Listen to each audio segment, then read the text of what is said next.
We want to really go out of Dharamshala, and I hope that IPL people is going to look after us. So it's still very, very scary. I don't know why I'm not crying. I think I'm still in shock. What's happening? IPL match চলাকালীন হঠাৎ পাকিস্তানের drone হামলা। দর্শকদের মাঠ ছেড়ে তাড়াতাড়ি বেরিয়ে যেতে বলা হলো। পুরো শহরের আলো নিভিয়ে সতর্ক সাইরেন বাজাতে শুরু করে ভারত। ক্রিকেটারদের ট্রেনে করে স্থান ত্যাগ করানো হয়। ধর্মশালায় পাঞ্জাব কিংস বনাম দিল্লি ক্যাপিটালসের ম্যাচ বাতিল। জম্মুতে পাকিস্তানের আক্রমণের পরেই মাঠের আলো নিভিয়ে দেয়া হয়, দর্শকদের মাঠ ছাড়তে বলা হয়।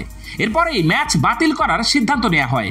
ভারতীয় ক্রিকেট বোর্ড যদিও জানিয়েছে ধর্মশালায় স্টেডিয়াম সংলগ্ন এলাকায় বিদ্যুৎ না থাকায় মাঠের আলো নিভিয়ে দেয়া হয়েছে এবং ম্যাচটি বাতিল করা হয়েছে।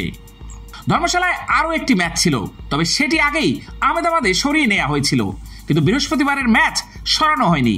ধর্মশালায় ম্যাচ চলাকালীন জম্মুতে আক্রমণ হয়। বৃহস্পতিবার রাতে পরপর বিস্ফোরণের শব্দ শোনা গিয়েছে জম্মুতে। আখনুর সাম্বার মতো জায়গায় সাইরেন বাজছে। পাকিস্তানের দিকে আন্তর্জাতিক সীমান্তের ওপার থেকে একাধিক রকেট উড়ে আসতে দেখা গিয়েছে। সম্পূর্ণ ব্ল্যাকআউট করে দেয়া হয়েছিল পুরো এলাকা। নিরাপত্তার সংস্থা সূত্রের খবর, বৃহস্পতিবার রাতে পাকিস্তানের মোট 8টি ক্ষেপণাস্ত্র ভারত ধ্বংস করেছে। পাক হামলার নিশানা ছিল মূলত জম্মু বিমানবন্দর, সাম্বা, আরএসপুরা, আরিনা এবং সংলগ্ন এলাকা। আকাশ প্রতিরক্ষা ব্যবস্থা S-400 দিয়ে এই ক্ষেপণাস্ত্রগুলিকে আটকানো হয়েছে বলে খবর। জম্মু বিশ্ববিদ্যালয়ের সামনেও দুটি পাকিস্তানি ড্রোন গুলি করে নামানো হয়েছে। ম্যাচে টস জিতে প্রথমে ব্যাট করছিল পাঞ্জাব কিংস।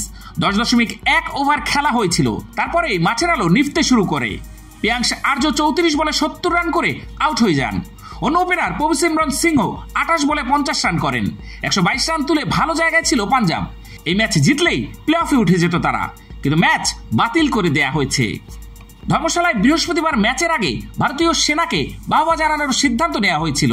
দেশাত্মবোধক গান গাওয়া হয় ধর্মশালায়। গান গেয়েছিলেন বি প্রাক। IPL কমিটির পক্ষ থেকে বলা হয়েছিল গর্বের গান গাওয়ার জন্য তৈরি হয়ে যাও ধর্মশালা। বি প্রাক দেশাত্মবোধক গান গাইবেন, ভারতীয় সেনাকে সম্মান জানানো হবে। আর ম্যাচ শুরু হতেই ঘটেছে এমন ঘটনা।